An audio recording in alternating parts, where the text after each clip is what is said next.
নমস্কার বন্ধুরা, tasty food কিচেনে তোমাদের স্বাগত। আজ আমি তোমাদের রান্না করে দেখাবো ঝিঙের একটা রেসিপি।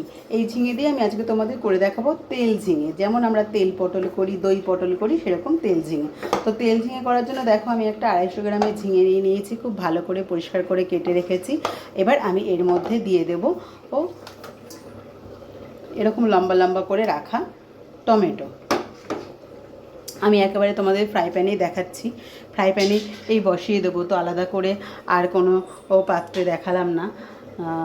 এই রেসিপিটা তোমরা অতি অবশ্যই করে খাবে। দেখো দিয়ে দিলাম এরকম স্লাইস করে করে রাখা লঙ্কার টুকরো। লঙ্কাটা কিন্তু অতি অবশ্যই লাল নেবে, তাহলে দেখতে খুব সুন্দর লাগবে। আর দেখো ক্যাপসিকামটা কিন্তু সবুজ ক্যাপসিকামই নেবে।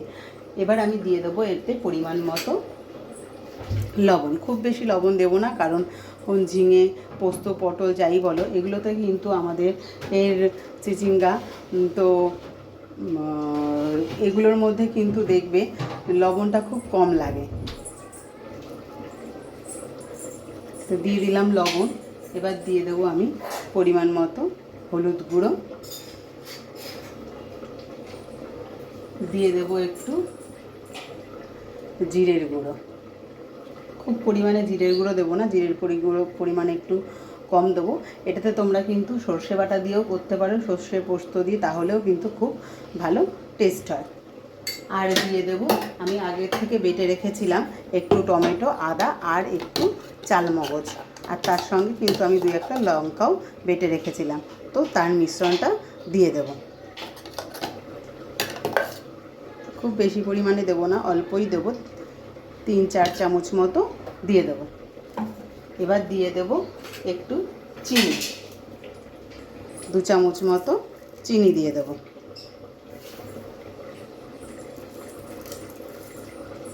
আর দিয়ে দেবো 2 চামচ মতো সর্ষের তেল। এবার পুরো জিনিসটাকে হাত দিয়ে এভাবে মাখিয়ে নেব।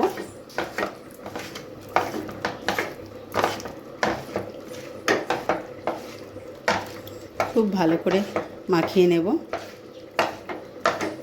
এর মধ্যে কিন্তু কোনো জল ইউজ করব না আমি, এই যা জল বেরোবে তাতেই কিন্তু পুরো জিনিসটা একদম সেদ্ধ হয়ে যাবে। এবার আমি এটা গ্যাসে হালকা স্টিমে একদম বসিয়ে দেব। আমি কিন্তু 10 মিনিট এটা মেখে রাখলাম, মেখে রেখে এবার কিন্তু আমি হালকা স্টিমে বসিয়ে দিয়েছি। এই যে 10 মিনিট আমি হালকা মেখে রেখেছিলাম, তার জন্য কিন্তু হালকা একটা দেখো জল বেরিয়ে গেছে নুন দেওয়ার ফলে। তো এবার এটাকে আমি একদম চাপা দিয়ে 10-15 মিনিট রান্না করে নেব, তারপরে কিন্তু আমার রেডি হয়ে যাবে ঝিঙে, তেল ঝিঙে। 10 মিনিট পর ঢাকা খুলেছি বন্ধুরা, দেখো দেখতে কিন্তু এত সুন্দর টেস্টি আমি দেখতে হয়েছে। খেলে কিন্তু তোমরা বুঝতে পারবে এটার স্বাদ কত সুন্দর। আমি জাস্ট একটু হালকা করে তোমাদের নাড়িয়ে দেখিয়ে দিচ্ছি। দারুণ কিন্তু দেখতেও হয়েছে, খেতেও কিন্তু অতটাই লোভনীয়।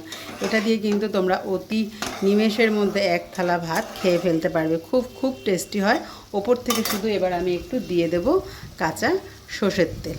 এই যে উপর থেকে একটু কাঁচা সর্ষের তেল দিয়ে দিলাম, ব্যাস আমার রেসিপিটা কিন্তু একদম রেডি। আর একদম কিন্তু এটা এরকমই গামাখা হবে, একদম শুকনো হবে না, তবেই কিন্তু এটা দিয়ে ভাত মোছা মোছা করে খাওয়া হয়ে যাবে। আর 1 থালা ভাত একদম কিন্তু তোমরা খুব ভালোভাবে খেয়ে নিতে পারবে এই রেসিপিটা দিয়ে।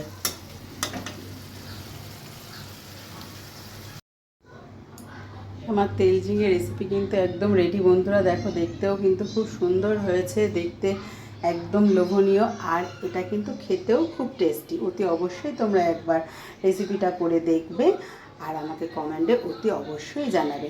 যদি ফেসবুক থেকে দেখো তাহলে আমার ফেসবুক চ্যানেলটা ফলো করে দেবে, আর লাইক কমেন্ট তো করবেই, আর ইউটিউব দিয়ে দেখলে একটা সাবস্ক্রাইব করে দেবে। থ্যাংক ইউ বন্ধুরা।